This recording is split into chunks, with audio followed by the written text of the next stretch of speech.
Hey, hope everybody stayed warm and dry this weekend. It was kind of a yucky weekend with all the rain. Let's review some of the stuff that you were working on last week after our Zoom. We had the air masses, and you did a chart where you filled in information about these. Uh, we have continental Arctic air mass. Basically, with this, it's going to be extremely cold. It's going to be dry, so the weather would be cold and dry. We have maritime polar air mass. With a maritime polar air mass, maritime means water, polar means cold, so it's going to be wet and cold, and the weather would be cold with possible precipitation. Continental polar air mass, again, polar means cold, continental it means it forms over land, so it's going to be dry. So it would be cold and dry, and it moves toward the south. Then we have continental tropical air masses. Continental tropical, again, continental means dry, tropical means warm, so it's going to be warm and dry. Maritime tropical air masses. Maritime means it forms over water. Tropical means it's warm, so it would be warm with possible rain. So that's kind of how your chart should have looked. Okay, when we talk about these global winds, we talked about global winds last unit. Basically, now we're expanding it a little bit with polar easterlies, and the polar easterlies are areas of high pressure. They're at the pole. They are moving to areas of low pressure. They curve to the east, from east to west, and that is because of the Earth's rotation. Then we have the westerlies. The westerlies are actually what is responsible for moving weather systems across the United States, because we know that systems travel from west to east, and so these winds carry these systems for us. The winds blow from the southwest to the northeast, and again, they push air masses across the United States toward the northeast. Then we have the trade winds.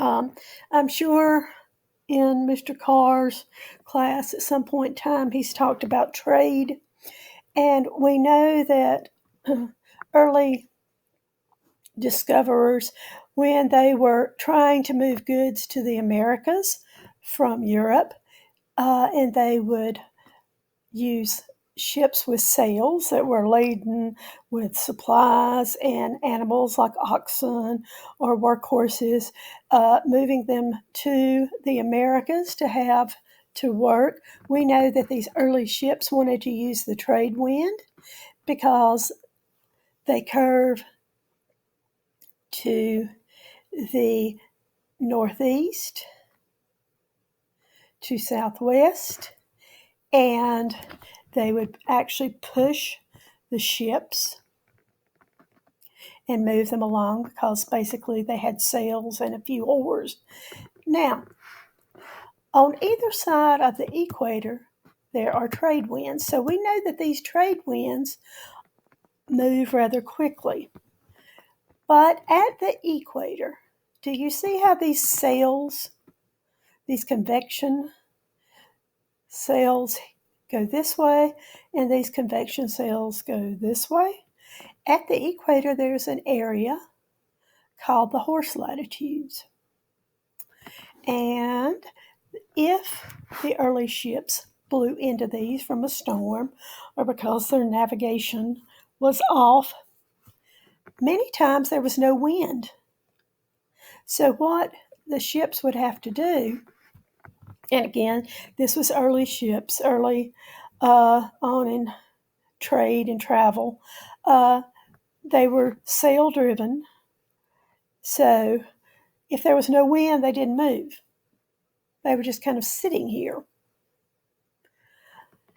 And the idea would have been to lighten the ships. So they actually began throwing the heaviest objects on the ships off. And that would have been the heavy animals like the oxen, the big draft workhorses, with hopes of getting out of the doldrums and back into the trade winds. So that's why they're called the horse latitudes. Kind of a sick thought, but interesting nevertheless. And then we talk about jet streams. Jet streams are high above the Earth's surface. They are super fast rivers of air, and they flow eastward. Now, if you have ever flown from North Carolina to California, you would have wanted to avoid the jet stream because you would have been flying into the wind. It would have taken you longer, and you would have needed more fuel. But if you were flying from California back home to North Carolina, you would have wanted to flow with the jet stream because this rapid movement of air actually propels the plane, makes it go faster with less fuel. And the time actually is shorter coming from California to North Carolina than it is going from North Carolina to California. These jet streams move air masses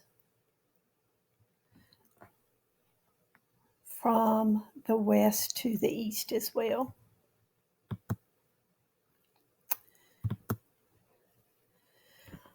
Oh, fronts. I love me some fronts. Okay. First of all, we're going to talk about a cold front. Now, we have this big hunk of cold air. Okay. We know that cold air has a greater density. We know that warm air is kind of a lightweight next to this big hunk of cold air. So what this cold air does is it comes in and it shoves this warm air up violently out of the way because it's like a bully. And when this happens, a lot of times this precipitates storms, okay?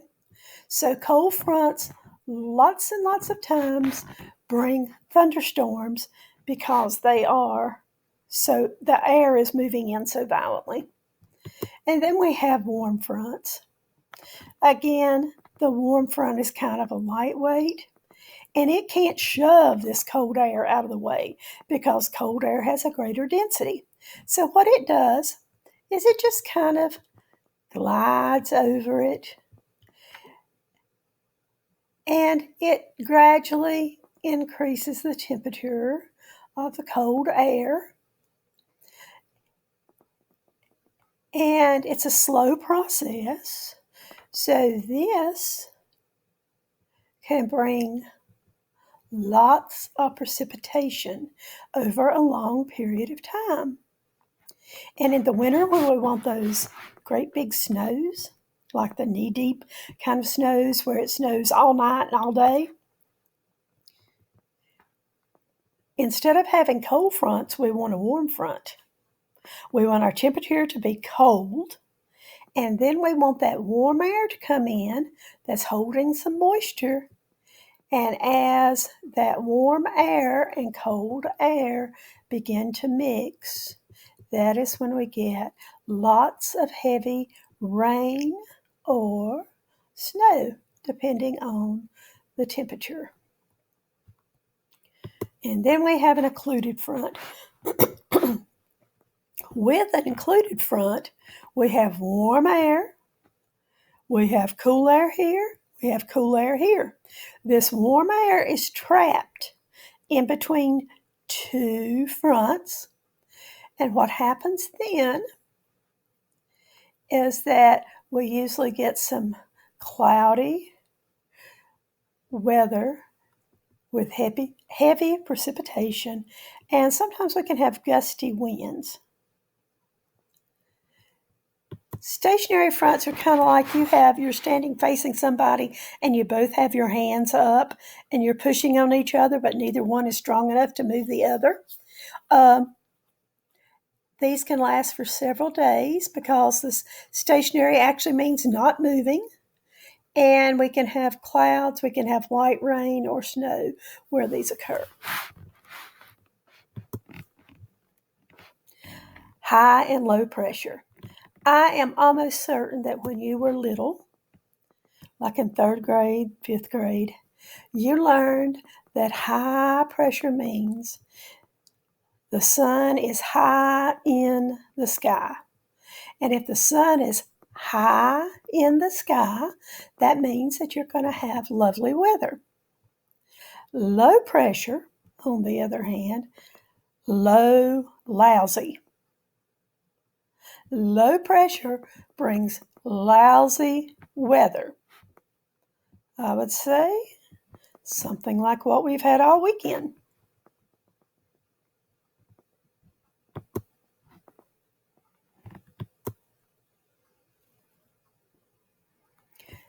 Okay, and this it talked about different items that the video talked about different items that you would see on the weather map.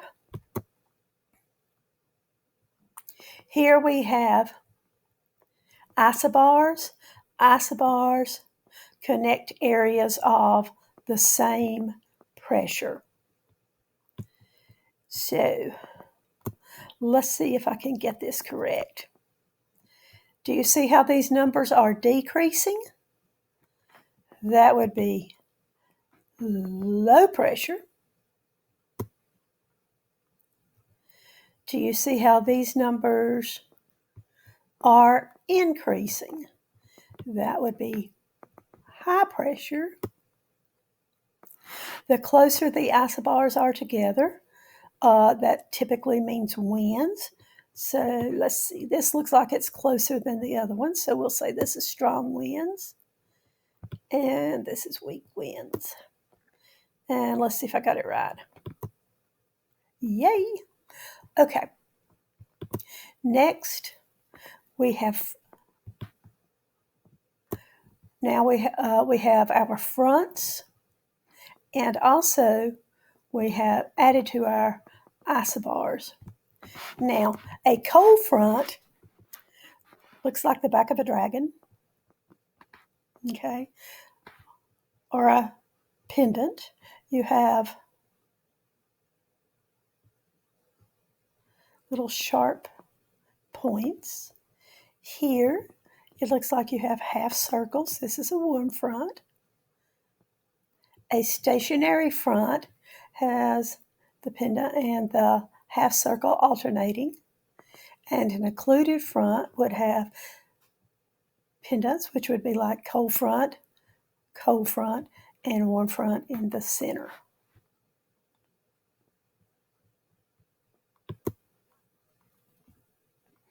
Okay. So this is asking in which direction is the warm front moving. Okay, first of all, we have to decide which one is the warm front. I would assume this is the warm front because it has the half circles. This is the cold front because it has the points. And this warm front is in the northeast, so I would assume that it would be moving this way. So that would be southwest. And let's see if I got it right. Yay. Okay, so I think we are all caught up. If you would please do try it, the review it, and the test it today, that would be great. And then we will start severe weather tomorrow. Not sure if I want to do a Google Doc or if I want to do Google Slides and put the questions on a Google slide. It might be easier to do Google Slides, and then I can insert text boxes and you can just type your answers in. Not sure which way yet, but we'll be doing tomorrow severe weather, tomorrow and Wednesday. We'll be doing severe weather. You've studied severe weather since, well, kindergarten. We started talking about tornadoes and thunderstorms, and you started practicing the drills. So I would say since kindergarten, third grade you studied a little more, fifth grade you studied it. And we will jet through that section really quickly because you all are smart and very familiar with that. Have a great day, and I'll talk with you later.